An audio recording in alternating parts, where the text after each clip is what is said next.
Ассалаумағалейкум, құрметті қазақ елі. Сталин тек мықты саясаткер емес, көреген басшы да болған. Ол әрқашан Совет одағын бәле жаладан сақтап, оны қорғап жүрді. Дегенмен адам мәңгілік өмір сүрмейді. Сталин өлер алдында Кеңес одағы құлайтынын дәл тауып кетті. Және де Кеңес одағының тікелей мұрагері Ресейдің де ыдырап кету қаупі бар. Сталин Ресей ыдырап кетпес үшін үш нәрседен сақ болу керектігін ескертті.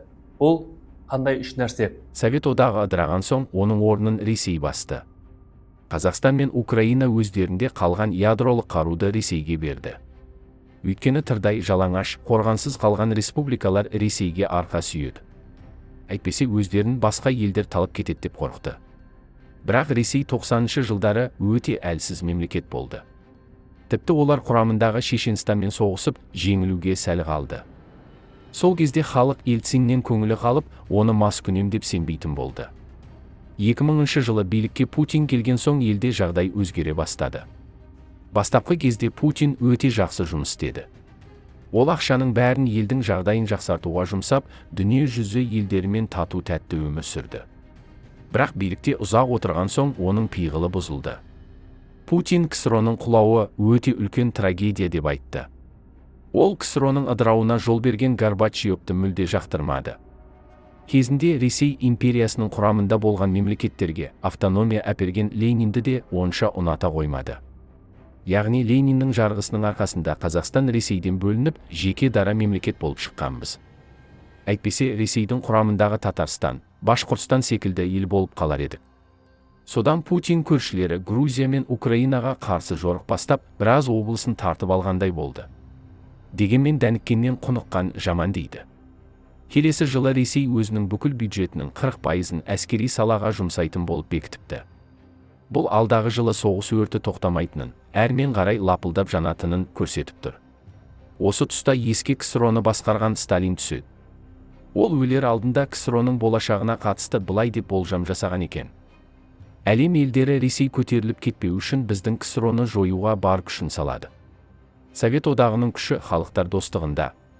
Күрестің бастамасы ең алдымен осы достықты бұзуға, шекара жақтағы елдерді Ресейден ажыратуға бағытталады. Батыс біздің мемлекетті жоюға бұдан да белсенді түрде ұмтылды, және ұмтыла береді. Сталин дүниеден қайтқан соң Совет одағына қарсы қырғи қабақ соғыс күшіне мінді. Әсіресе Ауғанстан соғысында КСРО масқара болады. Нәтижесінде Ресей ең алдымен Балтық елдерінен айырылып қалды.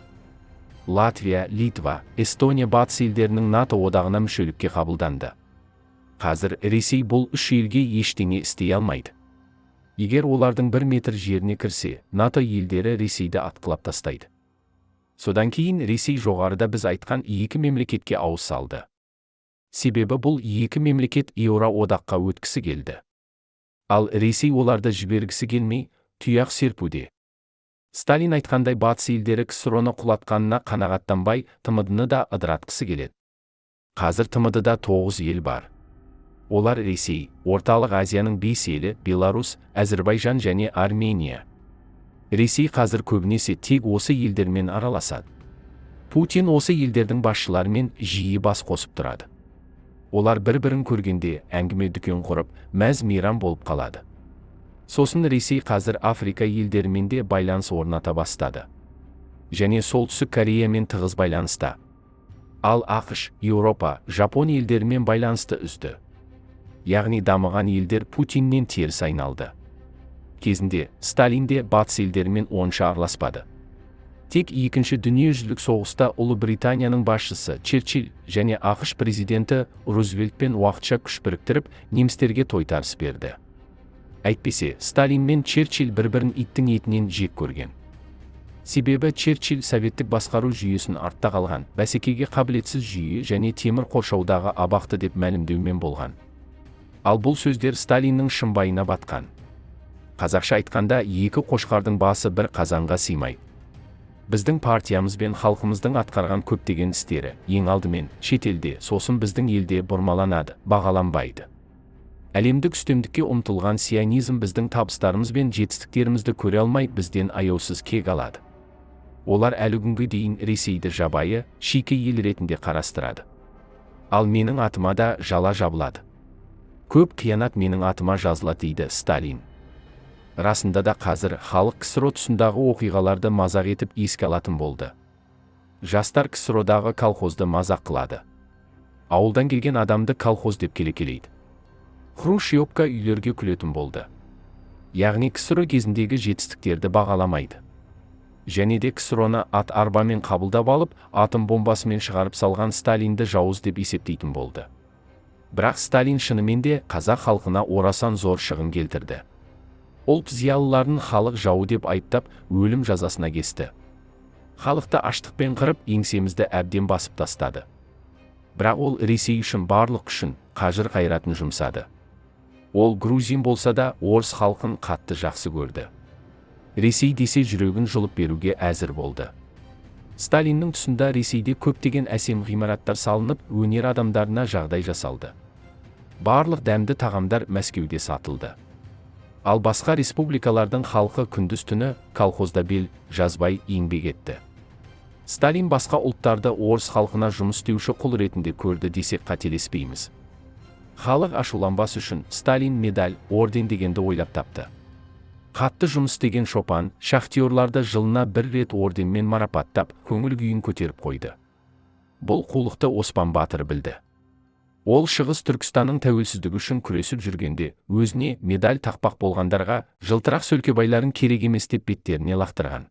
Әбдіжәміл Нұрпейісовтің «Қан мен тер» романында Арал теңізінің балықшылары туралы жазылған. Мұнда балықшыларға бірнеше вагон балықты Ресей жаққа жөнелтуге тапсырма беріледі. Соны Арал балықшылары өліп талып әзер орындайды. Міне, сол кезде барлық колхозға норма бекітілген. Олар бір жылда Мәскеуге мыңдаған тонна ет, сүт, астық, мақта, жүгері өткізу керек болған. Әсіресе Өзбекстанда мақтаның нормасын орындаймыз деп өліп кеткендер өте көп болды. Күрестің екпіні ең алдымен осы халықтар достығын бұзуға бағытталады. Бұл жерде мойындауың керек, біз әлі бәрін жасаған жоқпыз. Мұнда әлі де істелуі тиіс үлкен жұмыс бар. Ұлтшылдық ерекше күшпен бас көтереді. Ол интернационализм мен патриотизмді біраз уақытқа басып тастайды. Тек біраз уақыт. Ұлттар ішіндегі ұлттық топтар мен қақтығыстар пайда болады. Көптеген пигми көшбасшылары пайда болады. Өз ұлттарының ішінде сатқындар шығады. Сталин осылай деп Ресейдің ішіндегі ұлттар арасында қақтығыстар орын алатынын дәл тапты. Расында да Ресей бауырлас еліне біздің халыққа, біздің тілге қысастық жасадыңдар деген ұлттық бағыттағы сылтаумен соғыс ашылды. Яғни Ресей өзіміздің азшылық халықтың құқығын қорғаймыз деп барлық республикаға қоқан-лоққы көрсете алады. Совет одағының ыдырауына басты себеп болған нәрселердің бірі ұлтшылдық мәселесі. Желтоқсан оқиғасы кезінде билік Алматыдағы жастарды ұлтшылдар деп аяусыз басып жаншыды. Алматыдан кейін басқа елдерде де жастар Кремльге қарсы көтеріле бастады. Барлық ұлт өздерінің азаматтық ойларын білдіріп, баяғыдағыдай қой болып жүре беруге көнбейтінін мәлімдеді. Сол себепті де Ресей қазір ұлтшылардан кірпідей жиырылады. Ресей барлық мемлекетке өз тілін енгізіп, соны дәріптегісі келеді. Жақында ғана Путин Қазақстанға келіп, мұнда орыс мектептері ашылатынын қуана хабарлады. Және ол Қазақстанды орыс тілді мемлекет деп айтты. Қазақстан Ресеймен араздаспау үшін елімізде орыс мектептерін көбейтуге келісім берді. Тұтастай алғанда болашақта даму күрделірек, тіпті құтырарлық жолдармен өтеді, бұрылыстар өте өткір болады. Іс әсіресе шығысты дүрліктіретін деңгейге дейін барады. Батыспен өткір қайшылықтар туындайды. Әйтсе де, оқиғалар қалай өрбісе де, уақыт өтіп, жаңа ұрпақтың көзі социалистік отанымыздың істері мен жеңістеріне бұрылады. Жылдан жылға жаңа ұрпақтар келеді. Олар тағы да әкелері мен аталарының туын көтеріп, бізге толықтай құрмет көрсетеді. Олар біздің өткенімізді ескеріп, өз болашағын салады. Сталиннің бұл сөзі дәл қазіргі кезге сәйкес келіп тұр. Өткен жылдары шығыстағы Қытай мен Тайвань елінің арасында қақтығыс бүкіл әлем назарын өзіне аударды. Шығыстағы Солтүстік Кореяда соғысқа араласып, Ресейге әскер мен қару-жарақ беріп жатыр. Ал Оңтүстік Кореяда халық президенті қуып шықты. Дегенмен Сталин болашақта жаңа ұрпақ социалистік Ресейдің ізін жалғайды деп анық айтыпты. Путиннің іс-әрекеті Сталиннің осы сөзіне сәйкес келіп тұр. Ол социалистік Совет одағын қайтаруға бар күшін салып жатқанын жоғарыда айттық. Кеңес одағының ыдырауы деген не?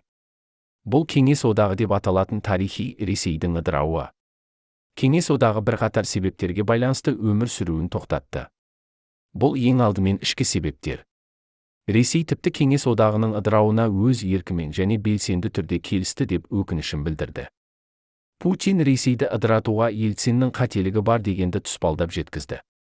Оның айтуынша, Совет одағының құлауына Ресейдің өзі кінәлі. Расында да 90-шы жылдары Ресей президенті Ельцин мен Совет одағының басшысы Горбачевтың арасында келіспеушілік орын алып, соның салдарынан Ельцин өзінің жеке басының амбициясын Совет одағының тағдырынан жоғары қойды. Ельцин Ресейді алып, Совет одағының құрамынан шығып кетті. Ресейдің соңынан басқа да елдер тәуелсіздіктерін алып шыға бастады. Ең соңында Горбачев соқа басы сопиып жалғыз қалды. Кейіннен өзінің қандай қателік жасағанын түсінген Ельцин ұяттан жарылардай болып, орнын мықты адамға тапсыруға тырысты. Сол кезде Путин КГБ-да жұмыс істейтін. Ол Путинге сеніп, бар билікті соған тапсырды.